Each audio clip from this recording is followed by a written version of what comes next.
पाकिस्तान ने हमेशा की तरह आलमी सरमाकारों को अपने मादनी वसाइल और सरमाकारी के मौके तलाश करने के लिए एक और अहम मौका फराहम किया है। वफाकी वज़ीर बराए तवानाई अली परवेज़ मलिक ने गैर मुल्की सफ़ीरों को आइंदा पाकिस्तानी मादनियात सरमाकारी फोरम 2025 के बारे में ब्रीफिंग दी और इन ममालिक के नुमाइंदगान को इस तकरीब में शिरकत की दावत दी। फोरम 8 और 9 अप्रैल 2025 को इस्लामाबाद के जिना कन्वेंशन सेंटर में मुनक़्क़िद होगा।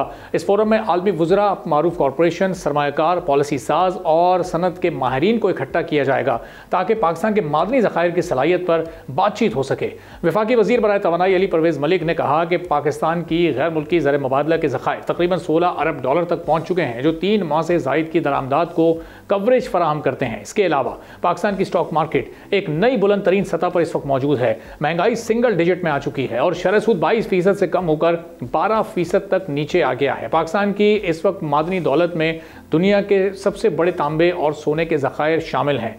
वज़ीर ने यह भी कहा कि पाकिस्तान मादनियात सरमाकारी फोरम 2025 आलमी सरमाकारों के लिए एक दरवाज़ा साबित हो सकता है, जहां वो हुकूमत की पॉलिसी इस्लाहात, बड़े पैमाने पर कानकुनी के मौके और पाकिस्तान के तरक्की पजीर मादनी शोबे की मुकम्मल तफसीलात हासिल कर सकेंगे। ये फोरम पाकिस्तान की हालिया पॉलिसी इस्लाहात, कौमी मादनी हम आहंगी के फ्रेमवर्क का तारुफ, इदारों की सलाहियत साजी और पाकिस्तान के तवानाई की पायदार मुंतकली के अज़्म को उजागर करेगा। शुरा को पाकिस्तान के मादनियात के शोबे के लिए स्ट्रेटेजिक विजन के बारे में बराह रास्त मालूमात भी मिल सकेंगी, जो पाकिस्तान को आलमी सरमाकारी के लिए एक पुरकशिश मंजिल के तौर पर मुस्तहकम करेगा। पाकिस्तान मादनियात सरमाकारी फोरम 2025 एक ऐसा फोरम होगा जिससे आलमी सरमाकारों को पाकिस्तान के मादनियात के शोबे में वसी इम्कानात और सरमाकारी के नए मौके की तलाश का मौका। अब ये कितना इंपॉर्टेंट साबित हो सकता है, इसमें इन्वेस्टमेंट कितनी आ सकती है। हम देख रहे हैं कि माइनिंग सेक्टर में पहले ही जो बहुत सारे ऐसे ममालिक हैं जो बड़ी मईशतें हैं जिनकी दिलचस्पी इस वक्त मौजूद है।